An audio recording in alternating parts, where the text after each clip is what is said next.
নমস্কার বন্ধুরা, তিয়াসার রেসিপিতে সকলকে স্বাগত জানাই। এঁচোড় সারা বছর পাওয়া গেলেও এই সিজনের এঁচোড়ের স্বাদই কিন্তু অন্যরকম। বাজারে এখন প্রচুর পরিমাণে এঁচোড় পাওয়া যাচ্ছে, আর এই এঁচোড় দিয়ে আমি একটা দুর্দান্ত স্বাদের এঁচোড় আলুর কষা রেসিপি বানিয়ে দেখাবো। আর রেসিপিটা খুবই সহজভাবে বানিয়ে দেখাবো। এটা আপনারা রুটি, ভাত, পরোটা, পোলাও, ফ্রাইড রাইস সব কিছুর সঙ্গেই খেতে পারবেন। খেতে অত্যন্ত সুস্বাদু হয়। তাহলে চলুন রেসিপিটা দেখে নেওয়া যাক। এখানে আমি একটা কচি দেখে মাঝারি সাইজের এঁচোড় নিয়েছি। এবার আমি এই এঁচোড়টাকে কেটে নেব। তার জন্য হাতে একটু সর্ষের তেল লাগিয়ে নিচ্ছি। পাত্রে জল নিয়েছি, আর এই জলের মধ্যে একটু সর্ষের তেল দিয়ে দিচ্ছি, যাতে এই পাত্রের গায়ে আঠাটা লেগে না যায়। প্রথমে এই এঁচোড়ের মুখটাকে কেটে ফেলে দিচ্ছি। তারপর এইভাবে দুভাগে ভাগ করে নিচ্ছি।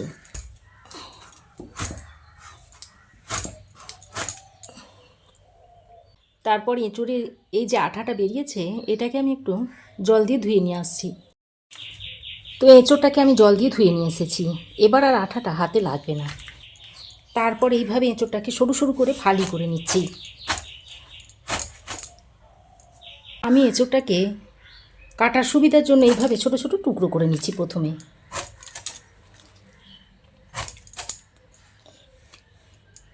এইভাবে ছোট ছোট টুকরো করে নিলে এঁচোড়টা কাটতে সুবিধা হবে। এবার দেখুন,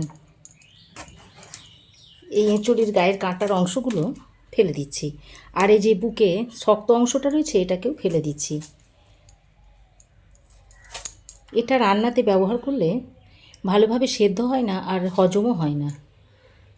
তারপর এই রকম মাঝারি সাইজ করে কেটে এই জলের মধ্যে দিয়ে দিচ্ছি। একইভাবে সব এঁচোড়টাকে কেটে নিতে হবে।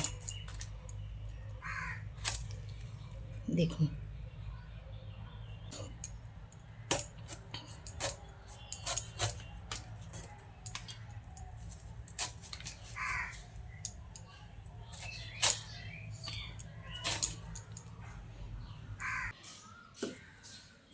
এঁচোড়টাকে কেটে 2-3 বার জল পাল্টে পাল্টে ধুয়ে তারপর আবারও পরিষ্কার জল দিয়ে আমি ভিজিয়ে রেখে দিয়েছি। এবারে এঁচোড়টাকে সেদ্ধ করার জন্য বেশ খানিকটা জল গরম করতে বসিয়ে দিয়েছি। এবার এই জলের মধ্যে দিয়ে দিচ্ছি পরিমাণ মতো নুন, আর কালারটা যাতে সুন্দর হয় সেই জন্য একটু হলুদের গুঁড়ো দিয়ে দিচ্ছি। নুন আর হলুদটা দিয়ে জলটার সঙ্গে ভালো করে একটু মিশিয়ে নিচ্ছি। এবারে এই যে এঁচোড়টাকে জলে ডুবিয়ে রেখে দিয়েছিলাম সেটা এইভাবে ছেঁকে দিয়ে দিচ্ছি।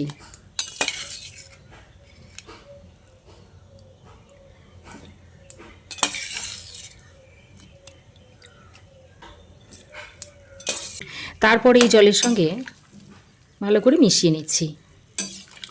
আমি একটা মশলা তৈরি করে নেব। তার জন্য একটা প্লেটের মধ্যে নিয়েছি 1 চামচ গোটা জিরে, 1 চামচ নিয়েছি গোটা ধনে, 3টে শুকনো লঙ্কা নিয়েছি, 3টে নিয়েছি ছোট এলাচ, 4-5টা লবঙ্গ নিয়েছি, আর 2 টুকরো দারচিনি নিয়েছি। এবার আমি গ্যাসে একটা ফ্রাই প্যান বসিয়ে দিয়েছি। তারপর এই গোটা মশলাগুলো দিয়ে দিচ্ছি। এবার গ্যাসের ফ্লেমটাকে মিডিয়ামে রেখে গোটা মশলাগুলোকে এইভাবে নেড়েচেড়ে ভেজে নিচ্ছি। যখন একটু এইভাবে ধোঁয়া উঠতে শুরু করবে আর এর থেকে একটা সুন্দর গন্ধ ছড়াবে, সেই পর্যায়ে এটাকে নামিয়ে নেব। এবার একটা প্লেটের মধ্যে এটাকে নামিয়ে নিচ্ছি। তারপর এটা ঠান্ডা হলে গুঁড়ো করে নেব। এঁচোড়টাকে আমি 5 মিনিট মতো ভাপ দিয়ে নিয়েছি, আর এঁচোড়টা দেখুন এই 50% মতো সেদ্ধ হয়ে গেছে। এবার এটাকে ছেঁকে জল থেকে তুলে নিচ্ছি।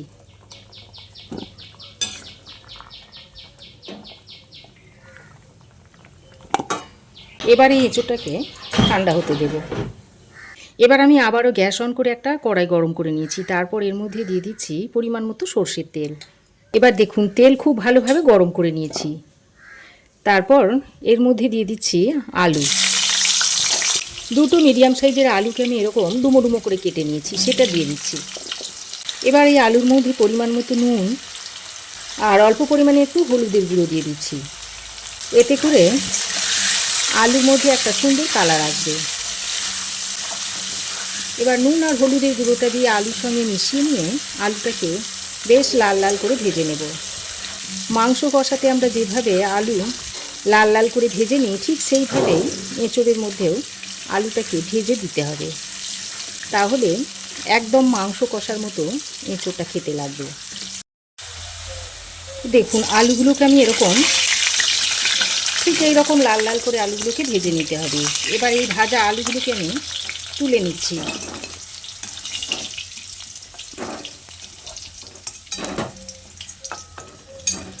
তো দেখুন তেলটা ছেঁকে আমি ভাজা আলুগুলোকে তুলে নিয়েছি। এবার যে এঁচোড়টা ভাপ দিয়ে তুলে রেখে দিয়েছিলাম, দেখুন একটু ঠান্ডা হয়ে গেছে। এখন এই এঁচোড়গুলো এই তেলের মধ্যে দিয়ে দিচ্ছি। একসঙ্গে অনেকগুলো না দিয়ে অল্প অল্প করে দিয়ে এঁচোড়টাকে ভেজে নেব। আর এঁচোড় খুব বেশি কড়া করে ভাজলে হবে না, খুব বেশি কড়া করে ভাজলে এঁচোড়টা আবার শক্ত হয়ে যাবে, খেতে ভালো লাগবে না। তো এইরকম একটু হালকা করে এঁচোড়টাকে ভেজে নিয়েছি। এবার আমি তেলটা ছেঁকে এঁচোড়টাকে তুলে নিচ্ছি।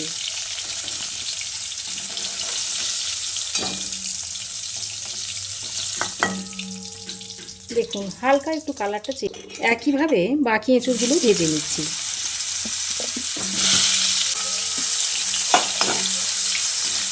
তো দেখুন আলু এঁচোড় ভাজার পর যে তেলটা রয়েছে ওই তেলেই আমি রান্নাটা করে নেব। এবার আমি এর মধ্যে দিয়ে দিচ্ছি দুটো এলাচ দুটোকে ফাটিয়ে দেবেন, তা না হলে ছিটকে আসবে। আর দিয়ে দিচ্ছি একটা তেজপাতা। এবার এগুলো একটু তেলের সঙ্গে ভালো করে মিশিয়ে নিয়ে এর মধ্যে কেটে রাখা পেঁয়াজগুলো দিয়ে দিচ্ছি। পেঁয়াজটাকে দিয়ে খুব ভালো করে ভেজে নিতে হবে। পেঁয়াজটা ভাজার সময় অল্প পরিমাণে একটু নুন দিয়ে দেবেন, তাহলে পেঁয়াজটা খুব তাড়াতাড়ি নরম হয়ে আসবে। দেখুন পেঁয়াজ আমি খুব সুন্দর করে ভেজে নিয়েছি, আর পেঁয়াজের মধ্যে এরকম দেখুন কালার এসে গেছে। এবার আমি এখানে আদা রসুন আর কাঁচা লঙ্কাকে একসঙ্গে করে বেটে নিয়েছি, সেটা এর মধ্যে দিয়ে দিচ্ছি। আদা রসুন আর কাঁচা লঙ্কা বাটাটা দিয়ে পেঁয়াজের সঙ্গে খুব ভালো করে কষিয়ে নিয়েছি। এবার আমি এর মধ্যে দিয়ে দিচ্ছি টমেটো পেস্ট। 3টে মিডিয়াম সাইজের টমেটোকে আমি মিহি করে পেস্ট করে নিয়েছি, সেটা এখানে দিয়ে দিয়েছি। এবার টমেটো পেস্টটা দিয়ে পেঁয়াজের সঙ্গে খুব ভালো করে মিশিয়ে নিচ্ছি। টমেটো বাটাটা দেওয়ার পর এখানে আমি স্বাদ মতো নুনটা দিয়ে দিচ্ছি। তারপর টমেটো বাটাটাকে খুব ভালো করে কিছুক্ষণ কষিয়ে নেব, তা না হলে টমেটোর একটা কাঁচা গন্ধ থেকে যাবে। টমেটো বাটাটা দিয়ে ভালো করে কষিয়ে নেওয়ার পর এবার আমি এখানে দিয়ে দিচ্ছি অল্প পরিমাণে একটু হলুদের গুঁড়ো আর কাশ্মীরি লঙ্কার গুঁড়ো দিয়ে দিচ্ছি এই বড় চামচের 1 চামচ পরিমাণ। এবার গুঁড়ো মশলাটা দিয়ে মশলার সঙ্গে আবারও ভালো করে মিশিয়ে নিচ্ছি। গুঁড়ো মশলাটা দিয়ে ভালো করে মিশিয়ে নিয়ে এবার আমি এখানে 2 চামচ পরিমাণ দই দিয়ে দিচ্ছি। এই পর্যায়ে গ্যাসের ফ্লেমটাকে একদম লোতে করে দইটাকে দেওয়ার সঙ্গে সঙ্গে মশলার সঙ্গে ভালো করে কষিয়ে নিচ্ছি। তো দেখুন খুব ভালো করে দইটা দিয়ে কষিয়ে নিয়েছি। এবার আমি এর মধ্যে একে একে ভেজে রাখা আলু আর ভেজে রাখা এঁচোড়টা দিয়ে দিচ্ছি। আলু ও এঁচোড়টা দিয়ে মশলার সঙ্গে খুব ভালো করে মিশিয়ে নিচ্ছি।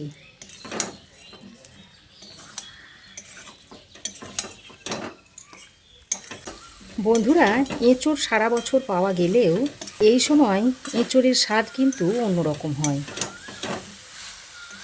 এখন বাজারে প্রচুর পরিমাণে এঁচোড় পাওয়া যাচ্ছে, তো এইভাবে একবার আলু দিয়ে এঁচোড়টা কষে খেয়ে দেখতে পারেন, স্বাদ একদম মুখে লেগে থাকবে। তো এঁচোড় আলুটা দিয়ে ভালো করে মশলার সঙ্গে মিশিয়ে নিয়েছি।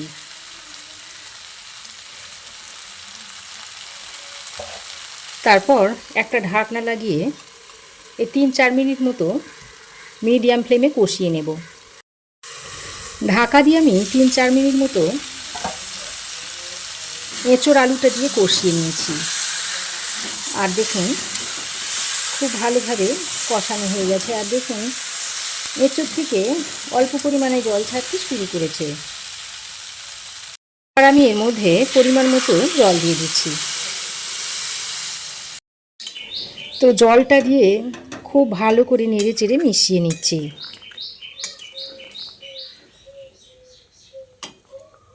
আর দেখুন ফুটতে শুরু করেছে।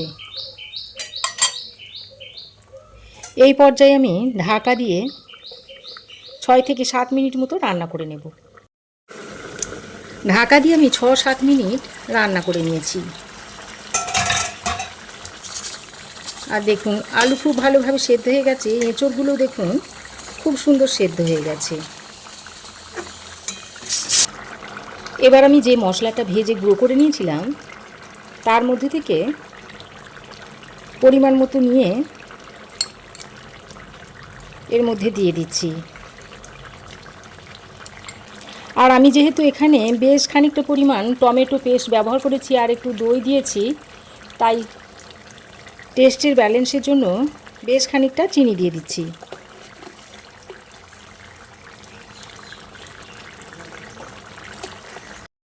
চিনি আর ভাজা মশলাটা দিয়ে এঁচোড়ের সঙ্গে ভালোভাবে মিশিয়ে নিচ্ছি।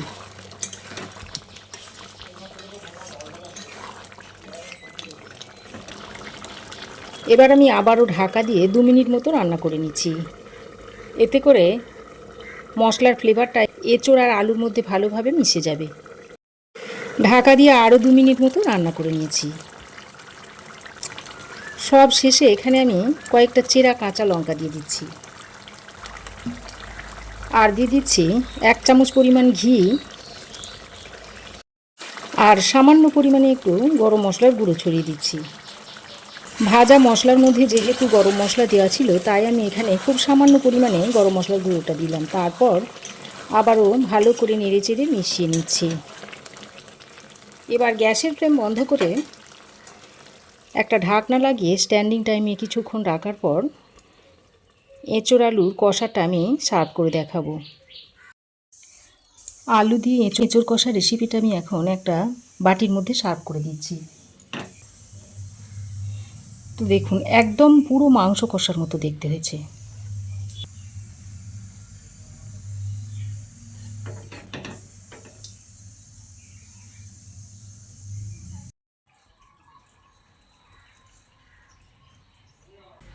তো দেখুন তৈরি হয়ে গেল আলু দিয়ে এঁচোড় কষার রেসিপি।